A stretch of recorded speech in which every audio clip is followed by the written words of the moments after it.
Hello students. In last video I have told about what is constitution. Today I will tell you about fundamental duties of Indian citizen. You know about fundamental rights, what are your fundamental rights, but you should also know fundamental duties. First, what are fundamental duties? Fundamental duties are defined as the moral obligation. Obligation means duty of all citizens to help promote a spirit of patriotism and uphold the unity of India. This duty set in Part 4A of the Indian Constitution. They are held by the Supreme Court to be obligatory for all citizens.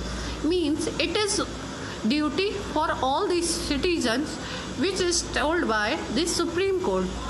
The fundamental duties were included in the Constitution by the 42nd Amendment Act 1976.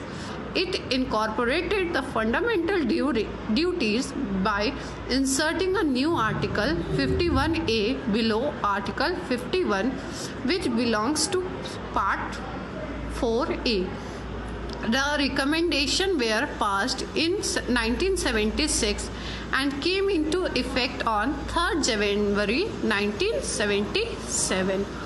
Originally 10 in number, the fundamental duties were increased to 11 by the 86th Amendment in 2002. These duties were meant to bring our Constitution in line with the Universal Declaration of Human Rights and the Constitution of Japan, China and Union Soviet Socialism. It was adopted based on the recommendation of Swan Singh Committee. The fundamental duties of every citizen of India according to the Constitution are to abide by the Constitution and respect its idol and institution, the national flag and the national anthem.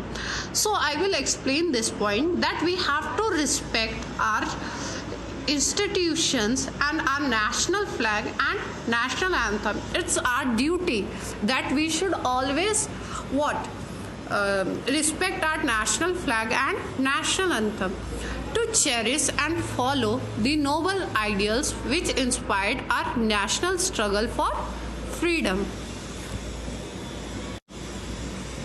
to uphold and protect the sovereignty, unity and integrity of India, to defend the country and render national service when called upon to do so. This means that whenever you are called to defend your country, you should be always ready. Next is to promote harmony and the spirit of common brotherhood amongst all the people of India, transcending religion, linguistic means language, and religion and sectional diversity, to renounce practices derogatory and the dignity of women. This means that we should always respect the dignity of every women and men also, to value and preserve the rich heritage of our composite culture. Means we have to respect our culture and we have to uplift our culture, to protect and improve natural environment including forests, lakes, river and wildlife, and to have compassion for living creatures, to develop the scientific temper, humanism and to spirit of inquiry and reforms, to safeguard public property and to observe violence. This means that we should not create any violence and destroy public property.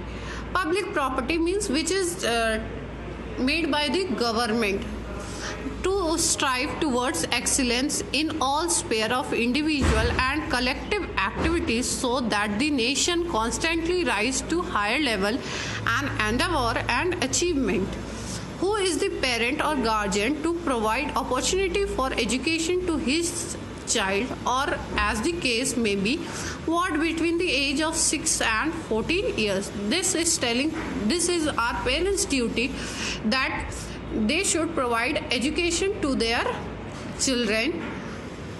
What is the importance of fundamental duties? That is, environment pollution has become a great cause of concern. This duty reminds us to keep our environment free from pollutant.